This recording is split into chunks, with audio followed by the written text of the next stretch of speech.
Good afternoon, and thank you so much for coming. I really appreciate it.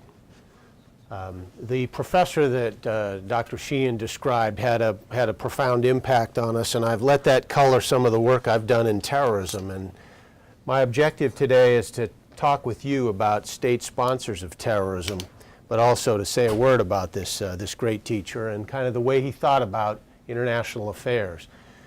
On any given day, he had a tendency to turn up in class with a sheaf of newspaper clippings. He was a great admirer of what you could learn from the press.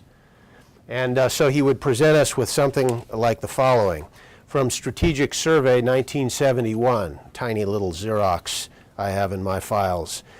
15 March, Mexican government announces discovery of a plot for its overthrow by guerrillas of the MAR movement recruited in Moscow and trained in North Korea.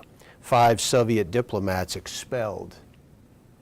Most interesting thing to read about Mexico. And then, being from California, he might add something from the local paper. So the Los Angeles Times added to what we know by saying that these guerrillas, most of them were Mexican students from the universities, and their training had included work in East Germany and Moscow at Patrice Lumumba University before they went on to North Korea and then to come back to Mexico to stir up revolution. A most interesting series of events in these young people's lives. So he would engage us in that way with an intriguing clipping from the daily press and then make us think about it. What are those anomalies there? What do we need to understand? Who bought all those airplane tickets? Who put the official stamps on all those people's passports as they went through all those countries, or were they stamped at all? And what did it mean for Mexico, really, so close to us there in Southern California? Why would there be a revolution in Mexico? Who was interested in making one? If it's the Soviet bloc, what did it indicate about them and about Cuba and a lot of other things? The study of terrorism in those days was somewhat nascent. There weren't a lot of textbooks. There weren't a lot of identified experts and all that. But Dr. Rood, for all his work in conventional power and nuclear weapons and geopolitics, was really interested, and he taught us a lot. One of the things he taught us was that by taking a small sliver of information like that, you really could open a whole world of international relations if you were willing to follow where it led. He loved anomalies, and he loved teaching us about what those little things like detectives look at can do. He had a wonderful sense for the psychology of power. So while usually his lectures might be about the steps Germany takes in the late 30s to move against all of its enemies in Europe, for example, he could explain the power of terrorism too, very well, much more so than a lot of experts even could now. Rood thought that power includes the capacity to inflict physical and psychological pain and then manipulate human relations accordingly.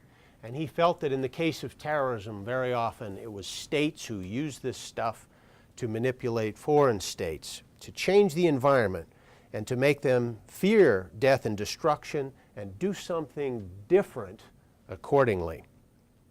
Rood was a skeptic. He was very skeptical. But he was the kind of skeptic that would bring a speech by Adolf Hitler to help understand something about the origins of war. Or he would bring a clipping from a terrorist, he showed me lots, that helps us understand terrorism. So somehow he was in that middle grounds between taking advantage of that which terrorists said and published, their manifestos, their strategic documents, and also distrusting them. And that's a difficult thing. We call it open source intelligence now. Actually, Dr. Rood was way ahead of things. He'd be very amused to read now in the Al-Qaeda training manual, which I've used to teach Marines with. He'd be very interested to see that the bin Laden people say that 80% of what you need to know about the enemy, us, is available in open sources. He was a good practitioner of that. Above all, he took states seriously. We should remember this, you know. Ours is an era fascinated by sub-state actors and globalization and the breakdown of borders and everything. He always brought us back to states. So if one of you in uniform had shown him your copy of Martin Van Crevel's The Transformation of War, which is an important and interesting book, saying how the changing world scene means that states have dramatically less power, and guerrilla groups and individual actors and what we now call super empowered individuals in poli-sci jargon. I hope we don't have too much of that at Villanova. That all of these things are a kind of counterbalance to the state.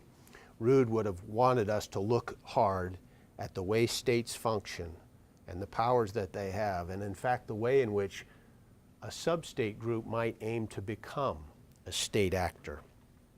Some do. Some do, like the Palestine Authority was born out of a guerrilla movement, for example. So in this lecture today with you, and then I look forward to your questions, I'm going to try to do 6 things. I'll do them fairly shortly, but the lecture may take an hour. I hope the room isn't too close for you. I want to look back at the Soviet bloc, which really teaches a lot about understanding state terrorism. I want to look at 2 so-called free agents, 2 states that Dr. Rood studied, which are very valuable for thinking about how states can conduct terrorism and why they might.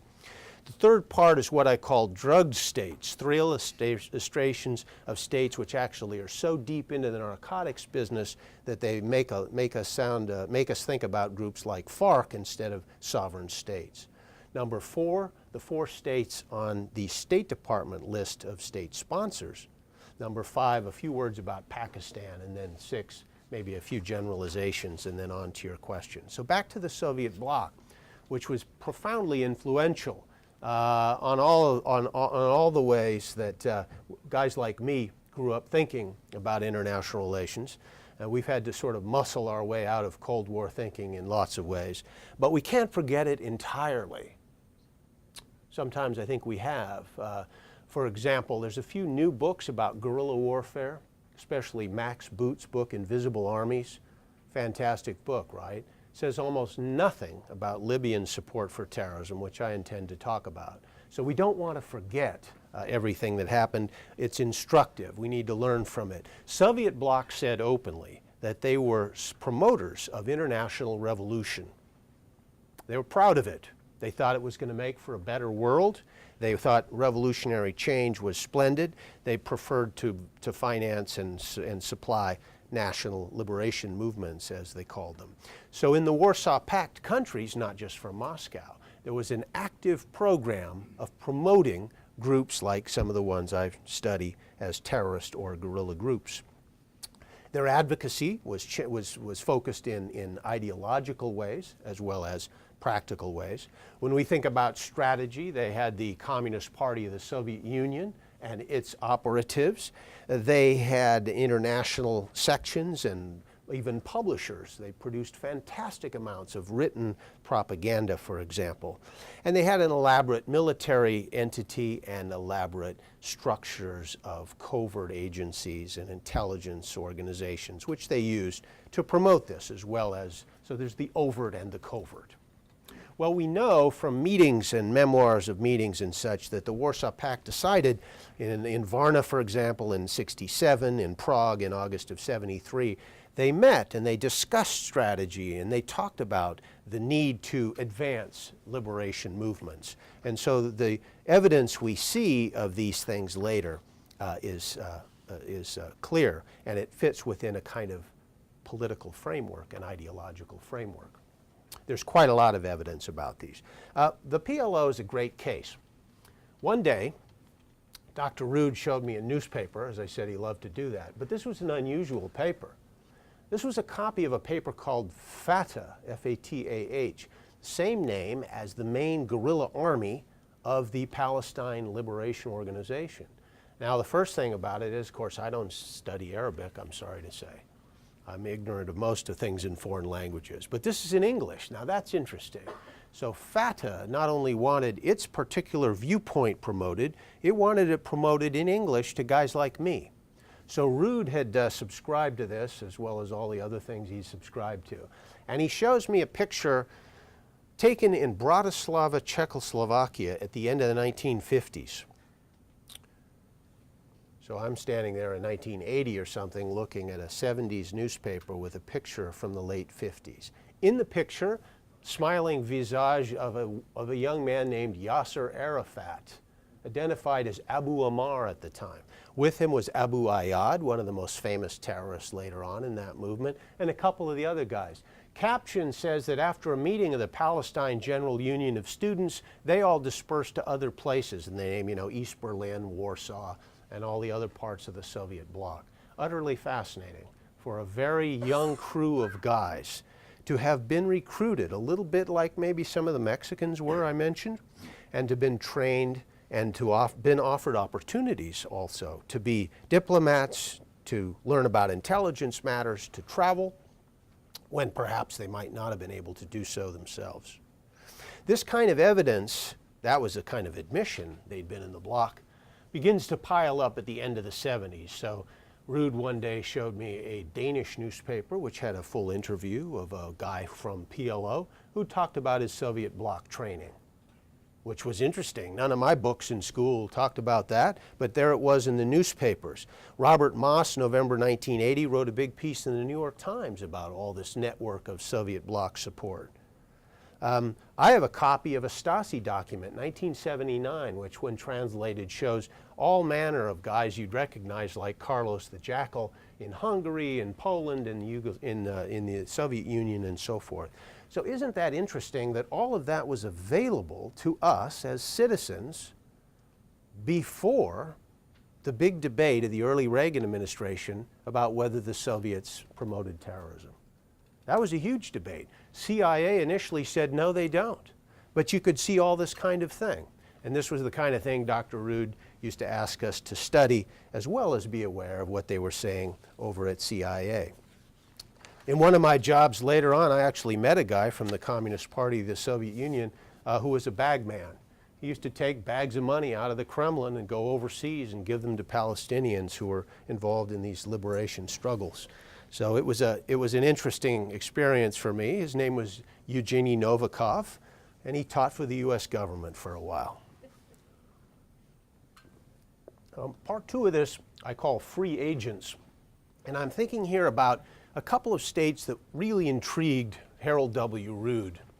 Because on the one hand, they weren't really part of the Soviet bloc, but on the other hand, they did a lot of things that the Soviet bloc approved of. So they caught his attention. They made him concerned. Yugoslavia and Libya. Yugoslavia is interesting because Belgrade and the rest of the country, of course, had just one national party in those days. It was called the League of Communists of Yugoslavia. They weren't embarrassed by that. That's what they stood for. They were very proud of their independence from Moscow, of course, and we all know that. That's in our books. He taught, however, Ruud did, that there were many crippling military arrangements and security arrangements made with the Yugoslav government, which made them just a little bit less independent than everybody thought. Second thing about Yugoslavia was an overt commitment. They were overtly committed to the causes of international revolution. They were anti-NATO, they were anti-US, they were revisionist powers, and they were willing to pay for it and act like it. And he documents a lot of this in his book, Kingdoms of the Blind. So once you're alerted to that, you start watching, and you notice that in the Munich case, 1972, the bad guys came from the Middle East, but they went through Yugoslavia, which again is interesting. That's a state with serious security. How did that happen? Did they favor that passage? Well, I was working a congressional staff much later, 1985, and there was the famous Achille Lauro case. And once again, after those guys were released, or in one case, they went directly from the scene. Later on, some were released out of Italy. But some of the perpetrators in fleeing that experience went through Yugoslavia again. And I began finding, in fact, a lot of that kind of evidence, that Yugoslavia was a transit point. The PLO had basically an open embassy there and so forth. It was a reasonable thing for them. It supported their ideals. It allowed them to exercise power as a state. It showed their kind of independence and character, and they never really apologized for advancing what they considered to be these national liberation fights. Libya is a little different. So just south, straight south a country you know better, I suppose, than Yugoslavia. A country defined for many years by the personality and the quirks and the power of Muammar Gaddafi, an army officer who comes to power in a coup, kicks the British out. He flagrantly approved of international revolution. He was a very serious man when it came to that score. He did publish an ideological treatise. It was called The Green Books, the 3 volumes. People don't read them. And so he talked about politics, and he talked about a third way between capitalism and socialism. What he mostly was known for was his promotion of various violent sub-state groups. A lot of his partnerships were came to very little, but he cultivated them. He spent years doing so. CIA has said that they found some 25 terrorist acts that Libya was responsible for just in one year, 1984. They worked with the Basque ETA, with Red Brigades in Italy, with the IRA, very famous liaison there. They worked with all kinds of people. They even worked with certain right-wing Italians, and they were aiding both sides in the underground in Italy. Very strange. Czech Plastique, Semtex it's called, was delivered to Libya and then of course found its way later to Ireland. In Africa they were revolutionaries in most cases. They had sort of state guards which helped certain governments, but most governments they opposed and wanted to overturn. So for example, they were involved at Gafsa, Tunisia in 1980 in a complicated deal involving Tunisian dissidents, got out of Palestinian camps, given fake passports through Libyan agencies in Beirut and so forth. They were involved in Chad. They worked the PLO account with a great deal of special interest. So those Munich guys, for example, at the Games in '72, are regarded to have been given millions of dollars by Gaddafi for what happened in Munich. Other aid recipients in the Palestinian movement included George Habash, for example, who had a lot of links to that state, and Abu Nidal. It's an old name, isn't it? Abu Nidal was killed by the Iraqis, it appears, right before the coalition went into Iraq in '03. But at the time, he was an immensely important man. His ANO, or Black June, or the Abu Nidal Revolutionary Organization, was probably responsible for almost more than any other group extant of deaths during the 1980s. He was a mass murderer at the top of his game, and he was getting Libyan help. So were Asians. There were some Asian groups. There's a fantastically interesting case with Abu Sayyaf, who still makes the papers, in which Libya proffered some millions of dollars to resolve a hostage crisis. So they didn't exactly get busted and publicly for aiding Abu Sayyaf, but what they did was intervene with a large amount of cash after Abu Sayyaf took hostages. Then they got to play the statesman. They were able to solve the crisis. And of course, Abu Sayyaf was able to buy a lot more weapons and take a lot more hostages, which is exactly what they did. They were involved in Central America. Oddly enough, the State Department in the early 80s published a report on Libyan activities in Central America because there were so many, not just the liaison with Daniel Ortega and the Sandinistas. And they were involved right here because like quite a few states, Iran, Iraq, Libya, there was a hatred of overt criticism. So an emigre who left the country was very likely to be pursued in some places in Europe, and Libyan pursuit of their emigres came right up to our doors here because in Denver and in Ogden and in Philadelphia in the early 80s, there were shootings and plots against Libyan emigres living right here in the United States. So these all go behind that moment in 1986, not just a discotheque bombing, when Mr. Reagan and the British, with a little British help, bombed Tripoli and some other targets there. So those are two states, very different states. One orthodox communist, very much proud of its own independence, helping, say, the PLO for its own reasons, and another close by across the Med, Libya, a state now much changed, which for several decades was doing similar things for its own reasons. Part 3. Part 3 is about regimes that get so far into the narcotics business that it very much colors what they are. The phrase narcoterrorism is one you know.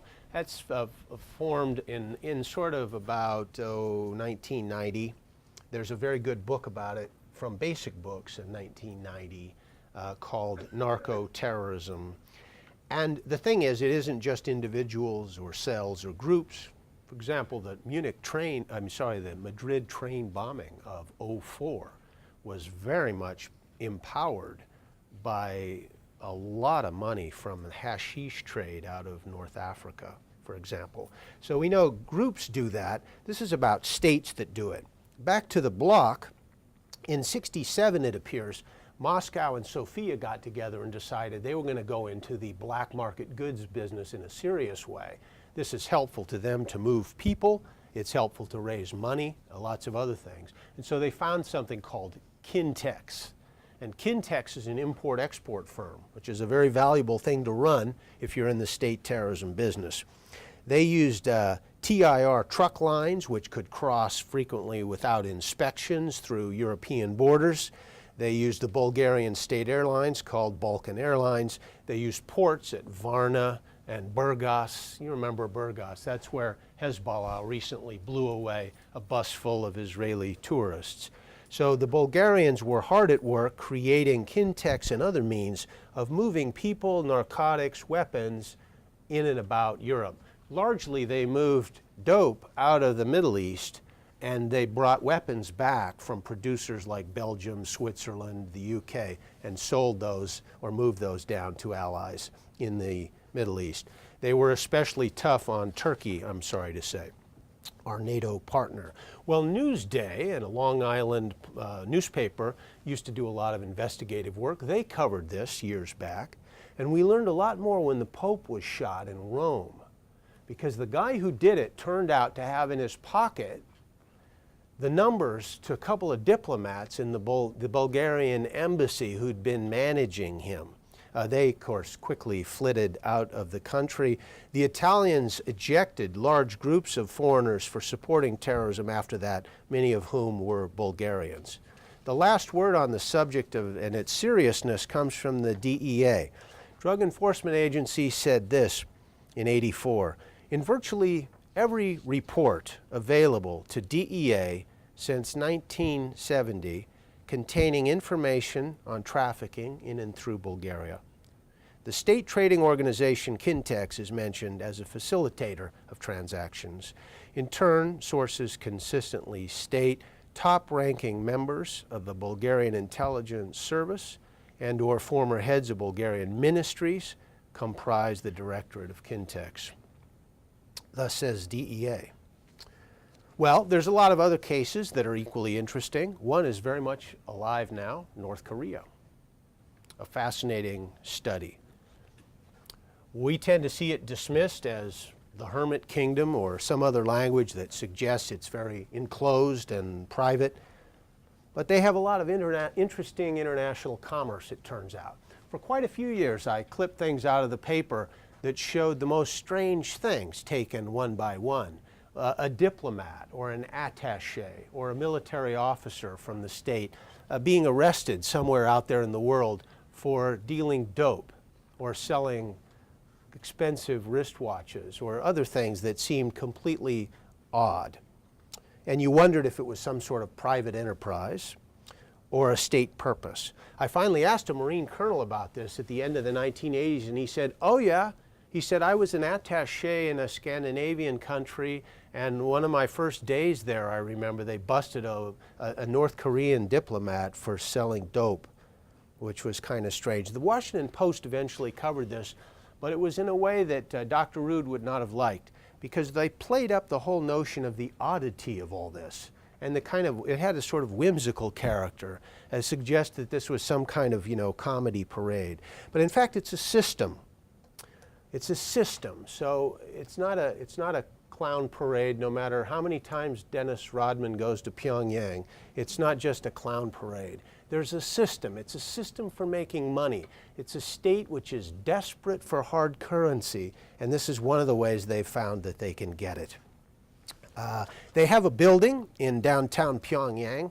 It has offices of something they call Bureau 39. One of my friends has written a lot about this. Bureau 39 moves illicit material. It moves drugs, it moves contraband, it moves it throughout the world. It's directly controlled by the party. That bureau refers to a bureau of the Communist Party of North Korea.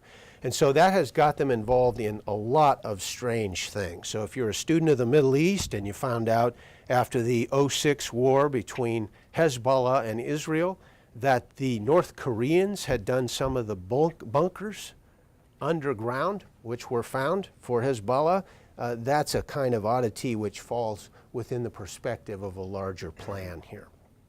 If you're interested in counterfeit and why we changed all those dollar bills in recent years and have a new design on our currency, a lot of it has to do with something called the super note, which is the $100 bill, which is the one most smuggled outside in the world.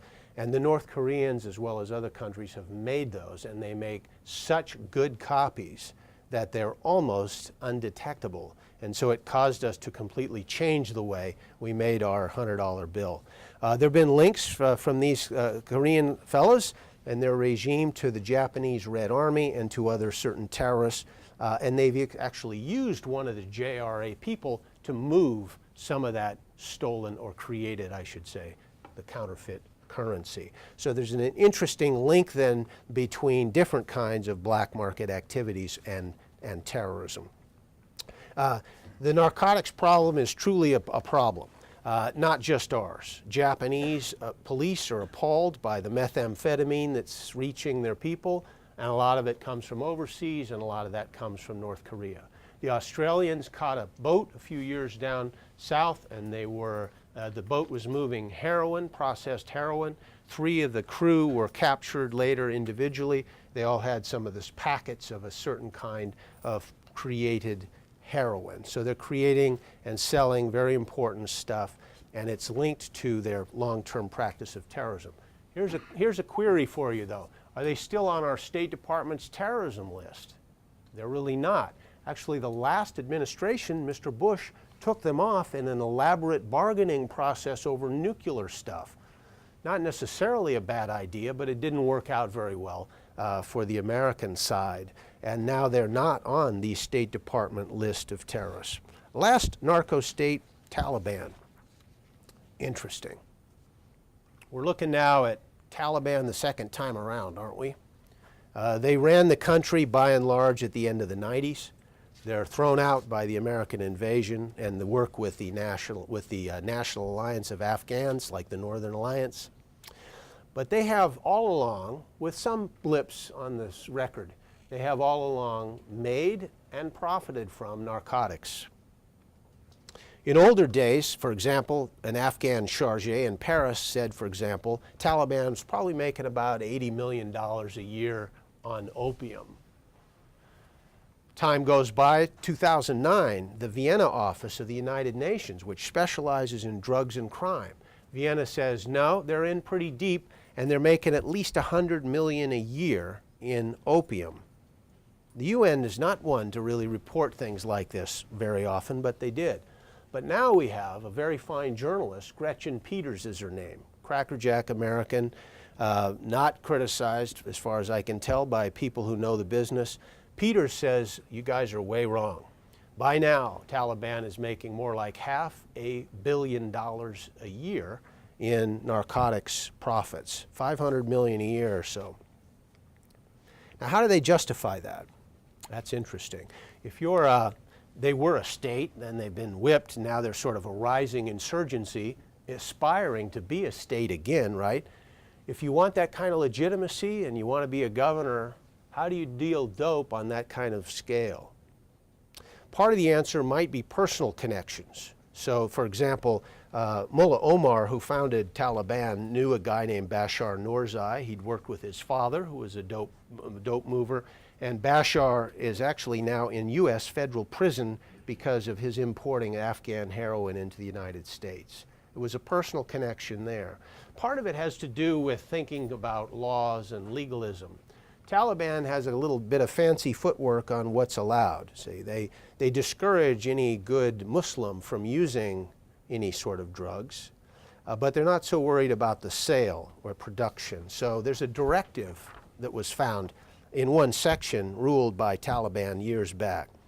Directive says the consumption of opiates is forbidden, as is the manufacture of heroin, but the production and trading in opium is not forbidden, which introduces us to kind of a third line of thought. You can think about this as a form of warfare. If it's religious warfare and you're willing to do radical things all the time, like burn down schools, which Taliban does, you're also willing to sell dope abroad to the infidels who are dumb enough to use it, aren't you? And if you can make money doing that, why not? So seems to go the theory. There are one or two who've actually spoken in such crude terms in that way. Most of them, of course, do not. But we still have a striking thing, which is that Taliban is very clearly involved. Depending on time and place, the roles have included organizing farmers for poppy production, taxing poppy growers, taxing opium markets, taxing heroin labs, charging money to protect opium shipments before leaving the farm areas. Some of the Taliban commanders have even run their own laboratories. It's important, isn't it? If we think about what makes an insurgency thrive or fail, if we think about negotiating with these folks, if we think about the future of Afghanistan after the coalition leaves, we have to recognize the remarkable durability of a kind of organization that can make $500 million a year in cash apart from their other kinds of strengths. Section 4. If North Korea is not on the list of bad boys identified by Foggy Bottom, who is exactly? We do keep a State Department list. It's very much vetted, discussed. It affects our commerce, our diplomacy. Years ago, there were a lot more states on it. Libya, Yemen, some of these places, Iraq, have come off for reasons that you'd understand. There's still 4: Cuba, Sudan, Iran, Syria. Cuba is very interesting because the evidence used to be massive, and now there's almost no evidence of anything new that's being done. So if you go back a few years, 1982, for example, you can find a Senate Judiciary Committee report of extensive length that shows all kinds of Cuban activities, Cuban hosting, North Americans, some of our guys like the Venceremos brigades, the Weather Underground. You can see them systematically cultivating our Puerto Rican militants, for example. You can see a lot of engagement in Central American countries we're close to, like Costa Rica, El Salvador. You can see something called the Isle of Pines complex, which I've certainly never been there. It was a place once known for vacationers, which in times of the Castro brothers became, for a while, it's not anymore, a massive training area for Africans, for Latins, not so much for Americans. But these revolutionaries came there and they got political training, they got sometimes arms training, sometimes physical education training. This is one of the grounds for Cuban foreign policy. So remember, this is a state, however small, which once put literally several tens of thousands of combat troops into places like Angola, Mozambique, Ethiopia. We tend to forget that now. Well, after the Soviet bloc collapses, a sort of Cuban enterprise of this sort declines too. They're still listed, but what I want to say is they could go off tomorrow. We could open the newspapers and find they've been delisted. I can see the administration thinking that there's a sort of opportunity, given maybe something that'll happen, a way to look ahead to a new Cuba, an inducement of various kinds. I can see a government decision to pull them off the list. And I have a few interesting conservative friends who used to be old Cold Warriors, but now they want to see Cuba taken off the state sponsors list. There are still some fugitives there. A couple of them, one guy had his picture in the paper, one of the New York papers today, William Morales, an old bomb maker. There's a bunch of Americans down there. There's a bunch of ETA Basques still there. But there's not seemingly an active Cuban process of supporting revolution abroad. Country 2, Sudan. Interesting place. Just in the last few years, right? The southern Sudan has become the newest country. We have a new country in the world. In the old days, The key was to the Sudanese situation a fellow named Hassan al-Turabi. He was one of the first and most virulent of the Sunni extremists, and he was a very smart guy.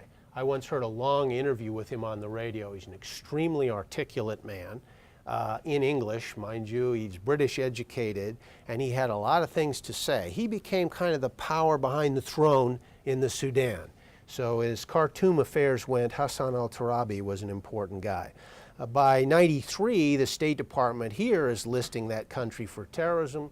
They're concerned, for example, that the first attack on the World Trade Center, '93, had a Sudanese component.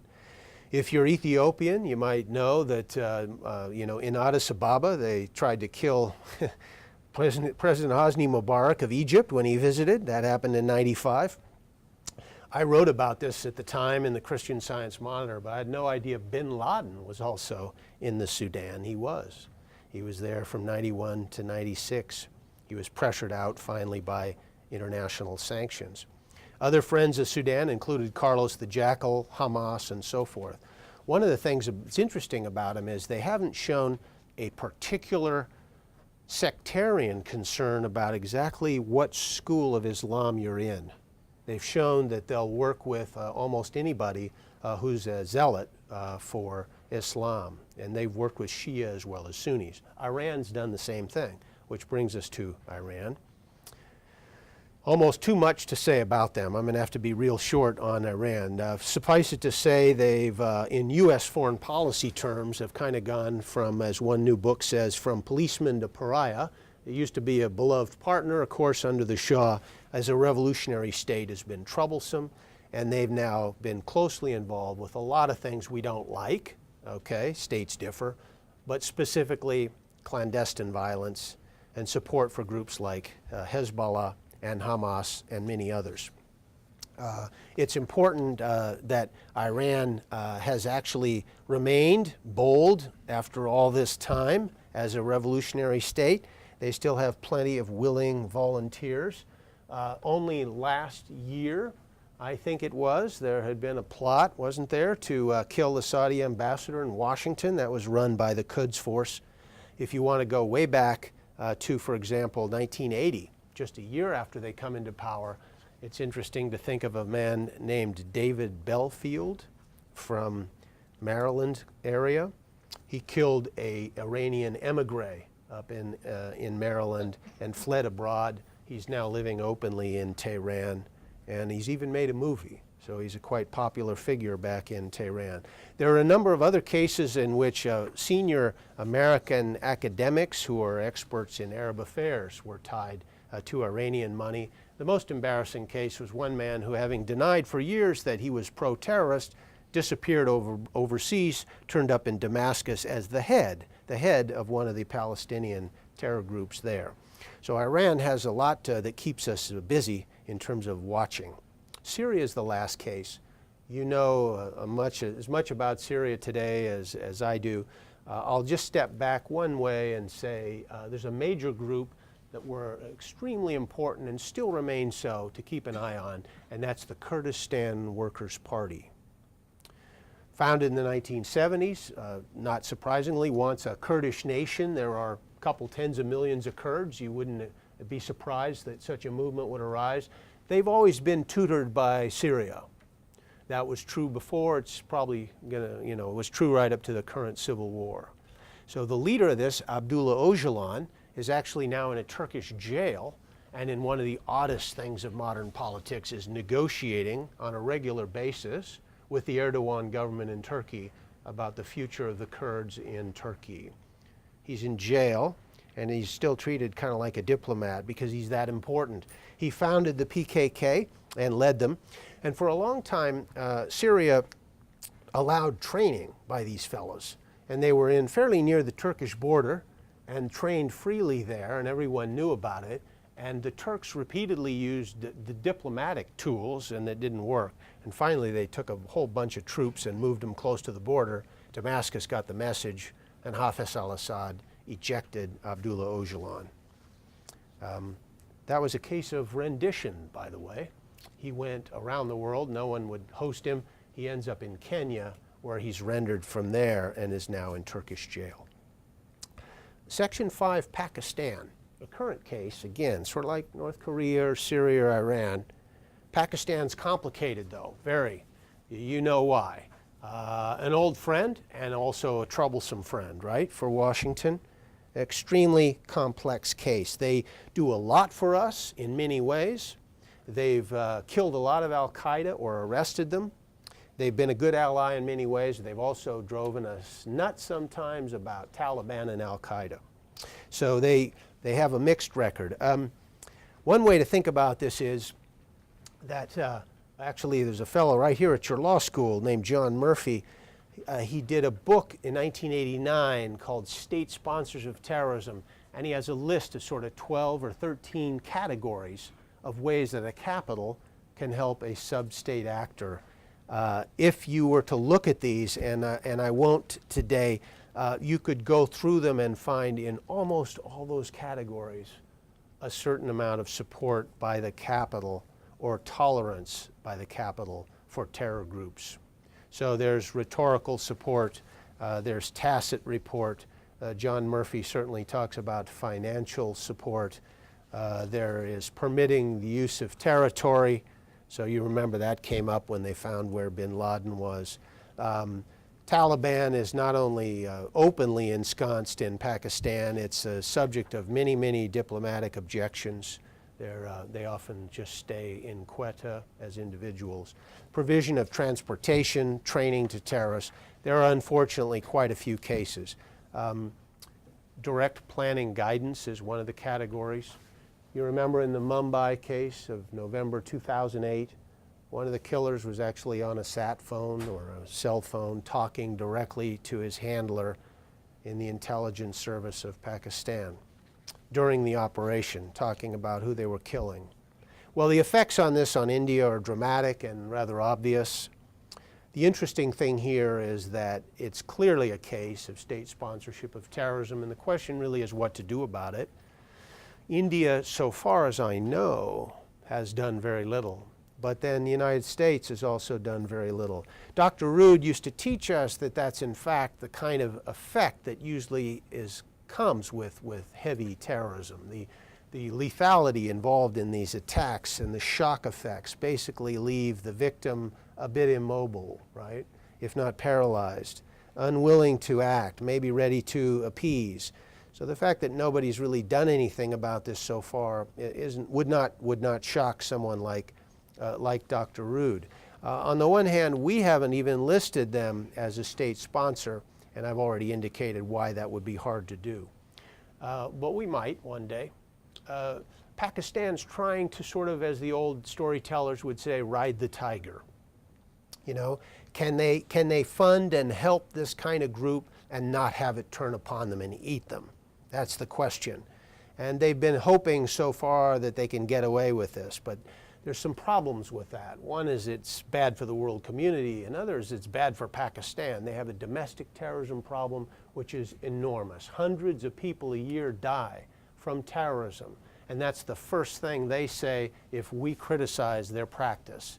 Don't you see how many of us are dying? Don't you know how many of our army people die in Waziristan and other places? And it's truly an answer, and it's a forceful answer. It's not entirely a good one, because they're funding the kinds of zealots that blow up things, sometimes in Pakistan, not always abroad.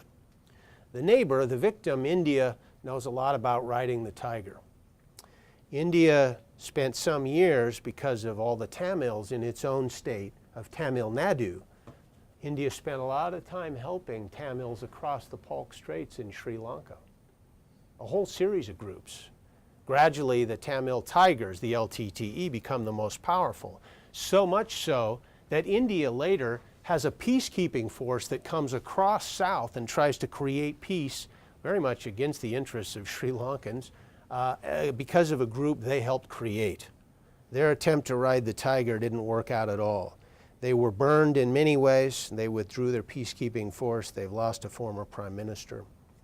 So sponsorship of terrorism is probably not too good an idea. A couple conclusions, the end of this, part 6. For Dr. Sheehan and I, as we sat out there taking notes and all, one of the strongest pieces of advice we really got from Dr. Rood was that while we like to think of the world as sort of separated in peace and war zones, and there's a lot of good reasons in morals and law and political science for thinking that way, the world doesn't cooperate very much, that very often there isn't really peacetime. If you think about the post-war world, as you use that phrase in Dr. Rood's classes, you began to question just exactly what that meant. Terrorists seem to operate well in this gray area between war and peace. They don't seem to recognize the state of peace. And they present us with lots of challenges. Sometimes it's destabilizing. Sometimes it seems to promote anarchy. If you want to look at Italy in the 70s, you're looking at a state that we feared could have disintegrated into anarchistic states. Other times these terror groups look more serious organized than that. We wonder if they can't be an adjunct to state power. So a question might be, if we were in the 1980s in Europe and we were looking at the patterns of French Action Direct, the German Red Army faction, the Irish Republican Army or something, we ask ourselves, what would they be doing differently if it was a pre-war moment?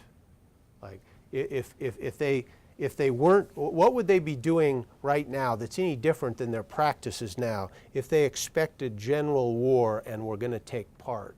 So we see terrorists doing things like blowing up NATO fuel dumps, trying to kill Al Haig, which they almost did, who was our NATO commander over there, reconnaissance of bridges and that sort of thing, killing people involved in the Star Wars program when the scientists were based in Europe, a string of murders of Star Wars people. They were in effect doing, for their own ideas I'm sure, much like what the Soviets would want them to do if it was a pre-war period. So there are a lot of reasons why terrorism has to be watched closely. And I think it's partly true that Dr. Rood would counsel we should never think that the so-called state, the capital, is a kind of puppet master, and that the other actor is really only doing anything at the behest of, you name it, Moscow, New Delhi, Islamabad, you call it. It seems to me that very often the relationship, when matured, includes the interests of the sub-state actor, very much so.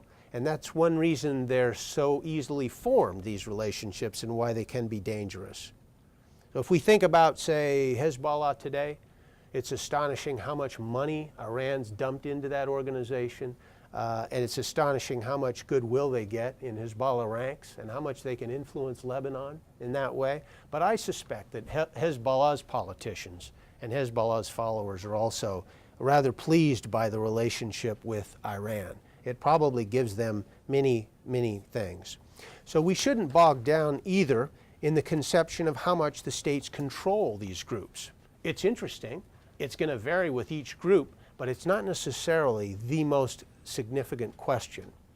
So terrorists like, say, the Baader-Meinhof group, which is the same as the Red Army faction, as far as I can see, there's a lot of evidence, were never directed in their targeting, say, by some Soviet intelligence agent, right?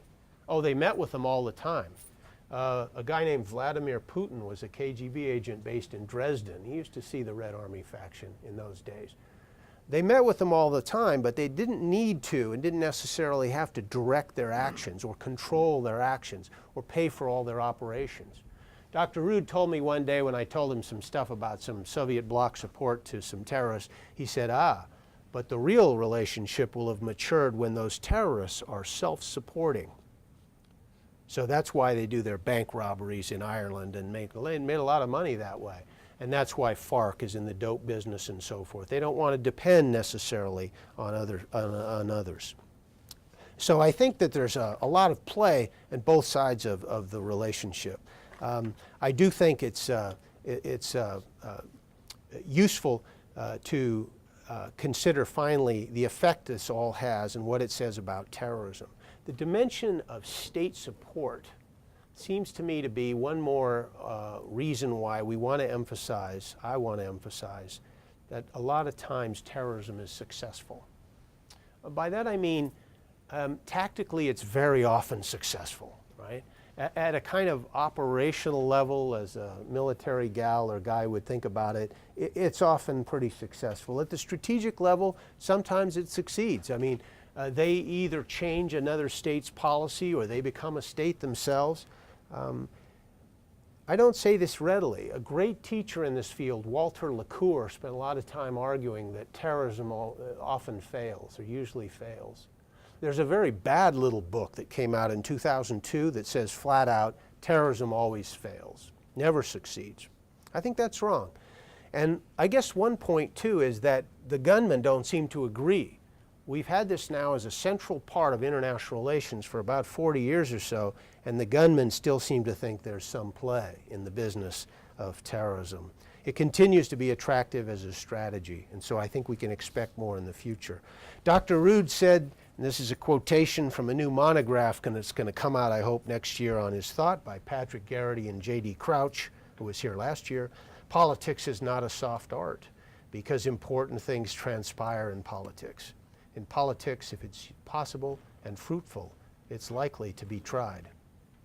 So terrorism really does confront us with a kind of brutality, but it's a calculated brutality. They think it's going to have effect, and I would argue that very often it does.